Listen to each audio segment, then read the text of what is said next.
Hi, I'm John, and welcome back to Dice Paper Miniatures. In this episode, I kick off a new series I'm working on that's featuring each of the 18 legions that players can play in the upcoming Warhammer the Horus Heresy. Now, the framework I'm using for this series is basically looking at what the Warhammer community is presenting in each of these 18 articles. The lore, the general look and feel of the legion, and of course, its rule mechanics that they're willing to tease at this point. And then maybe down the road, I might have a follow-up as to how accurate I think that these articles presented each of the individual legions. But that would be a series for another time. All right, so again, that's the premises or framework for this series. I'm really excited to get started, and in this episode, we'll be looking at the Thousand Suns. If psychic sorcery is your thing, this might be the legion for you. All right, let's begin.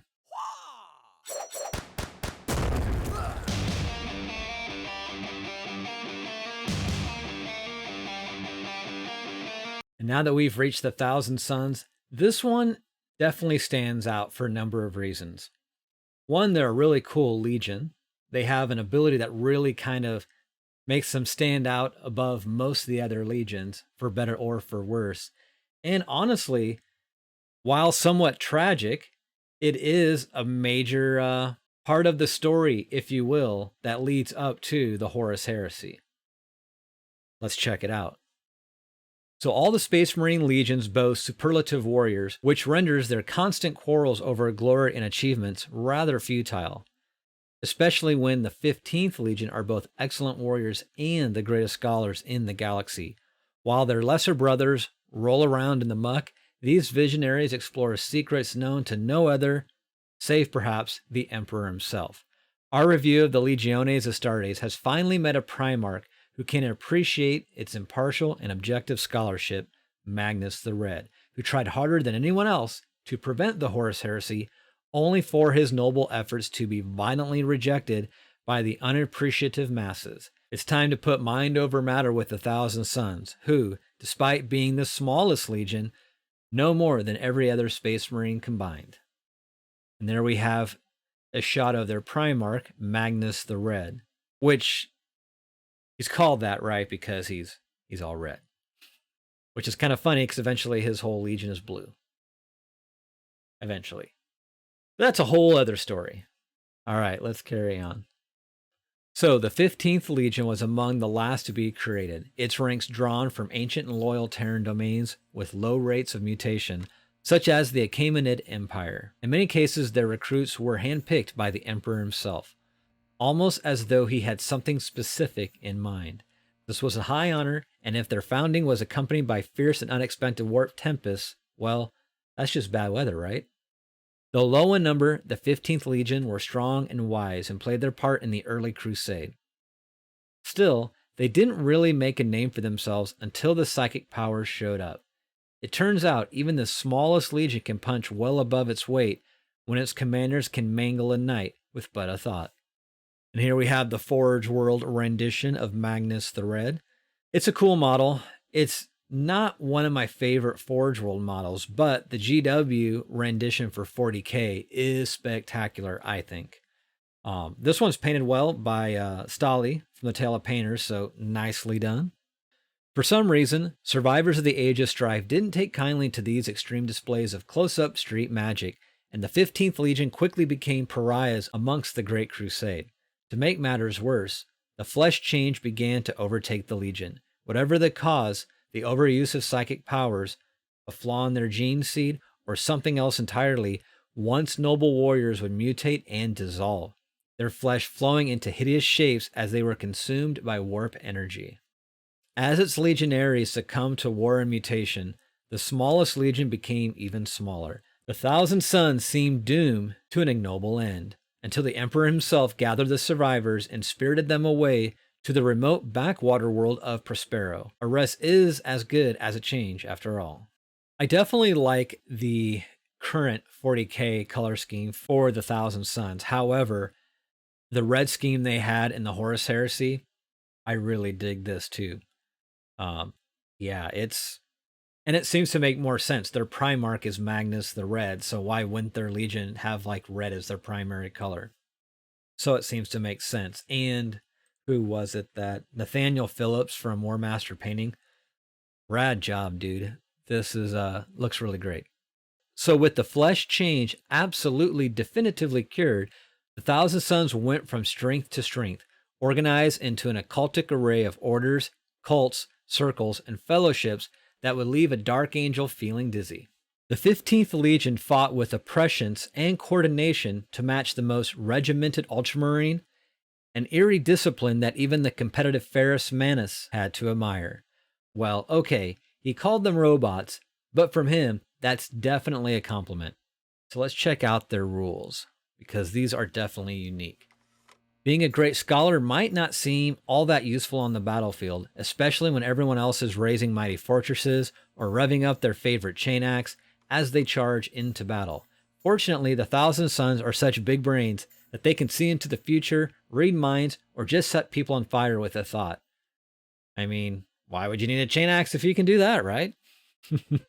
As you might expect, the Sons of Magnus can field psychers, a lot of psychers, all the psychers, in fact. Something about all your psychers belong to me comes to mind. All right. Cult Arcana. All models with the infantry or cavalry unit type, but not those with the artillery or automated artillery subtype. With this special rule, gain the Psyker subtype. This does not grant any disciplines, but does not otherwise remove any disciplines a model already has access to. In addition, all models with the infantry or cavalry unit type and the character unit subtype that have this special rule must select one minor arcana option. Okay? Any models with the infantry or cavalry unit types and both the independent character and Legiones Astartes Thousand Sons special rules that does not already have one or more psychic disciplines may be upgraded for plus 15 additional points to gain a single psychic discipline from the core psychic discipline list. Right on. Yes, all your foot sloggers and biker squads are psychers, and your characters even get an extra ability according to which the prospering cults they belong to. There are rules for all 5 cults, from shape-shifting Bavoni biomancers to soothsaying Carvide precognitives. So each of your characters can pick one to match their favorite bird. Cults and psychic trickery are all well and good, but what if the enemy starts shooting at you while you're busy predicting the next time they're going to shoot at you? Simply use your skills as a magician to make their bullets disappear. There's nothing up your ceramite sleeves. So Fortress of the Mind, which is interesting because I'm pretty sure it said that if the Imperial Fist could build a fortress in their minds, they would. And here we go, the Thousand Sons can. So this is an advanced reaction. This advanced reaction may be made once per battle during the opposing player's shooting phase when an enemy unit declares a shooting attack targeting a unit under the reactive player's control. Made up entirely of models with the Legiones Astartes Thousand Sons special rule and the Psyker subtype.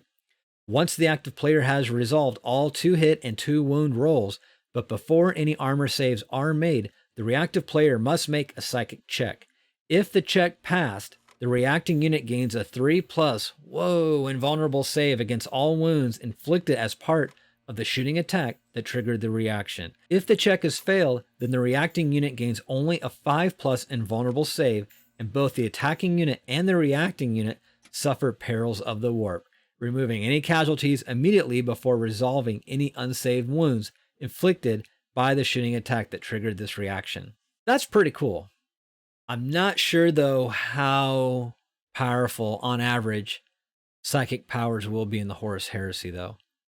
They're cool and flavorful, but they might be a little bit of a novelty. I could be totally wrong on that, though, so definitely comment below if you have some additional thoughts and feedback that you can provide on that, for sure.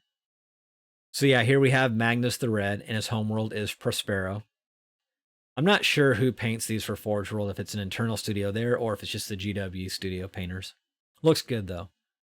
Again, I'm just a little more partial to the 40K version where he's got his demon blessings and he's like huge with wings. That one's really cool looking. All right, so scattered across the galaxy with the rest of the Primarchs, Magnus was fortunate enough to land on the planet of Prospero, which prized peace, perspicacity, and the pyramids. Reports of Magnus's appearance vary, but all agree that he was the tallest of his brothers, with an unfortunate lack of depth perception. In Tizca, the city of light, he studied with the planet's greatest scholars, all the while honing his prodigious psychic abilities and bumping into low doorways. Soon the pupil became the master, and when the Emperor arrived with the remnants of the 15th Legion in tow, Magnus was ready and waiting. He even claimed to have met the Emperor in a mental form ahead of time. Telepathic video calls wouldn't be that hard for the two most powerful psychers in the galaxy, and set about devising a cure for the mysterious flesh change that plagued his sons. With that problem 100% out of the way forever, the Thousand Sons, now literally reduced to 1,000 legionaries, dusted off their gear and set out alongside their Primarch. The 15th spent as much time gathering knowledge as they did fighting, for Magnus saw the Great Crusade not just as an effort to dominate the galaxy, but to improve it and humanity himself. What a humble guy. Magnus even worked alongside the precognitive Sanguinius, the shamanistic Jagatai, and the perfectionist in all things Fulgrim to found the Librarius, a system of sanctioned psychers within the Legiones Astartes. Of course, there were setbacks, such as when the short-sighted Edict of Nicaea forbade the legions from using psychers at all, but overall, Magnus and his legion were a shining beacon of enlightenment in an ignorant galaxy. Or so they thought. So we have Ahriman there. It's a pretty cool model. Some believe that the first major battle of the heresy was at Isfahan, but the wise know that it took place on Prospero, when the crude savages of the 6th Legion slaughtered blameless scholars and burned their libraries to punish them for the crime of trying to prevent the heresy. Yeah, wait, what? Exactly. Magnus had seen the future, much like his moodiest brother, and knew that Horus was on the road to ruin. With no way to send a warning to the Emperor by conventional means, he decided to reach him through astral projection. This was a direct and very obvious violation of the Edict of Nicaea, but he really had no other choice. Honest. The entire galaxy was at stake. Proving how useful psychic powers are was just a pleasant bonus. For once, things didn't proceed as Magnus had foreseen. Instead of a warm welcome and a receptive ear, he was met with explosions and screaming. The Emperor had been holed up in his lab on a special project, his own tunnel into the Eldari webway, and like knocking a vase by slamming open a locked door, Magnus's psychic arrival into the Imperial Palace shattered the gate and unleashed all kinds of nasty warp spawn Griblies. Griblies, that's a thing. It was almost as though he'd done something wrong.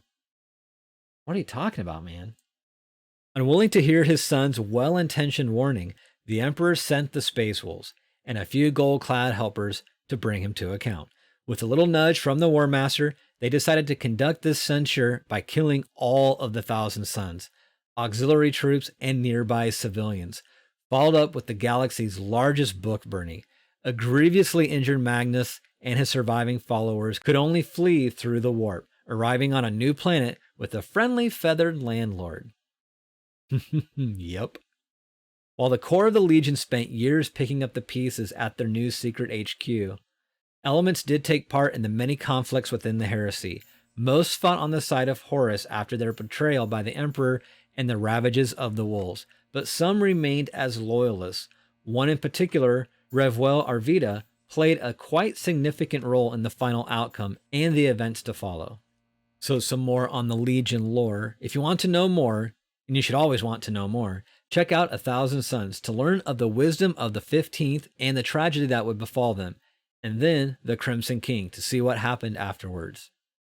For those after something a touch more historical, Magnus the Red, Master of Prospero, takes us back to the happy days. Well, back to the days of the Great Crusade, when Magnus was fighting alongside his bitterest brother, Perturabo.